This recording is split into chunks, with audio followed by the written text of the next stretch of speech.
La Cité du Cinéma, vous avez la commune de Saint-Ouen et derrière moi, vous avez Île-Saint-Denis, qui n'est pas un quartier de Saint-Denis, mais c'est une commune à part entière, une entité administrative autonome avec sa mairie, avec tous les équipements d'une commune. Je dis ça parce que comme vous avez Saint-Denis Centre et la plaine Saint-Denis, la plaine Saint-Denis, effectivement, fait partie de Saint-Denis.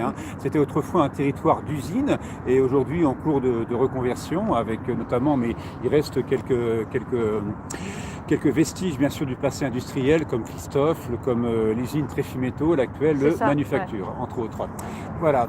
Alors donc à terme ce sera un quartier avec 6 000 habitants et 6 000 travailleurs. Il y a eu ce qu'on a appelé un esprit d'héritage, à savoir ne pas faire effectivement des stades et des logements en veux-tu en voilà, et puis après effectivement ne plus savoir qu'en faire au-delà des Jeux Olympiques. Alors je reprends depuis le début. Tenez, je vais même interroger votre culture. Il y a déjà eu des JO à Paris. En quelle année? 1924. Exactement, mais bravo. 1924, tout à fait. Et 1924, il y avait déjà un village des athlètes à Colombes. Et le village olympique, c'était ça. Vous voyez? C'était ça, c'était donc... Alors bon, c'est vrai que... Pour l'époque, 1924, c'était... Je peux? Comment? Allez-y, madame, oui. Merci. Merci bien. Alors, c'est vrai que la photo a un certain charme, bien sûr, mais bon, on est plus proche des cabanes de plage que des logements, on va dire, un petit peu plus confortables. La poésie, ça va bien jusqu'à un certain point, mais il fallait pour 2024 quand même avoir un autre niveau d'équipement. Alors, vous savez pourquoi Paris a été retenu? Bon, déjà, il n'y avait pas énormément de candidatures. La ville a été retenue donc pour 2024, c'est décidé à Lima en 2017 et Los Angeles pour 2028. Paris a été retenu parce que ce sont des jeux sobres et des jeux propres. Ce qu'on dit jeux propres, c'est-à-dire qu'effectivement c'est pour montrer l'excellence française en matière d'écologie.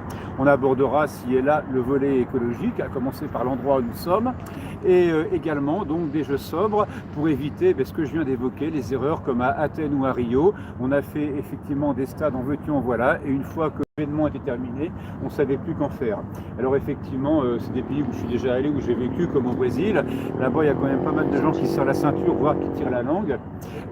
Faire effectivement donc des équipements très coûteux, leur demander des impôts indirects pour les financer pour cet événement auquel ils n'ont pas le droit de participer, puis après les voir se délabrer sous leurs yeux, c'est assez indécent. C'est très bien peut-être pour ceux qui font de la photographie urbex, c'est un post-apocalyptique, effectivement, quand tout est reconquis par la végétation, mais ici il y a eu un autre niveau de réflexion, c'est effectivement ce qu'on appelle l'esprit d'héritage. Et surtout, avant de construire, de planifier les réalisations, on a regardé ce qui existait au niveau des équipements, au niveau du patrimoine, à savoir qu'on a réutilisé la Seine pour la cérémonie d'ouverture, on a réutilisé la place de la Concorde, le Champ de Mars, Versailles pour l'équitation et Roland-Garros pour le tennis.